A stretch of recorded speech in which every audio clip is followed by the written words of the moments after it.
बहुत पुराने समय की बात है। एक जंगल में एक गुरुकुल था जिसमें बहुत सारे बच्चे पढ़ने आते थे।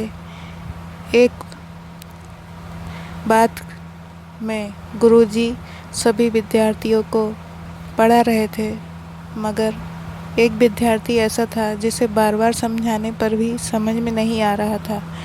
गुरुजी को बहुत तेज़ी से गुस्सा आया और उन्होंने उस विद्यार्थी से कहा, जरा अपनी हथेली तो दिखाओ बेटा।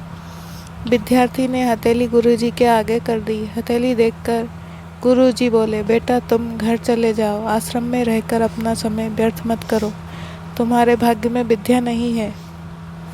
शिष्य ने पूछा, क्यों गुरुजी? गुरुजी ने कहा, तुम्हारे हाथ में विद्या की रेखा नहीं है। गुरुजी ने एक होशियार विद्यार्थी की हथेली उसे दिखाते हुए कहा, ये देखो, ये है विद्या की रेखा, यह तुम्हारे हाथ में नहीं है, इसलिए तुम समय नष्ट ना करो और घर चले जाओ और वहाँ अपना कोई और काम देखो। यह सुनने के बाद उस विद्यार्थी ने अपने जेब से एक चाकू निकाला जिसका प्रयोग वह रोज़ सुबह अपनी दातुन काटने के लिए करता था। उस चाकू से उसने अपने हाथ में एक गहरी लकीर बना दी। हाथ में खून बहने लगा। तब वह गुरुजी से बोला, मैंने अपने हाथ में विद्या की रेखा बना ली है गुरुजी। यह देखकर गुरुजी द्रवित हो गए और उन्होंने उस विद्यार्थी को गले से लगा लिया। गुरुजी बोले, बेटा तुम्हें सीखने से कोई ताकत नहीं रोक सकती है।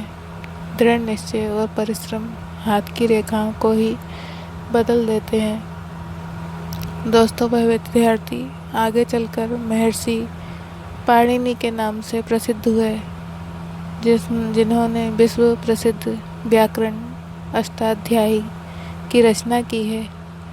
इतने सदियां बीत जाने के बाद भी आज 2700 वर्षों बाद भी विश्व की किसी भी भाषा में ऐसा उत्कृष्ट और पूर्ण व्याख्या का ग्रंथ अब तक नहीं बना।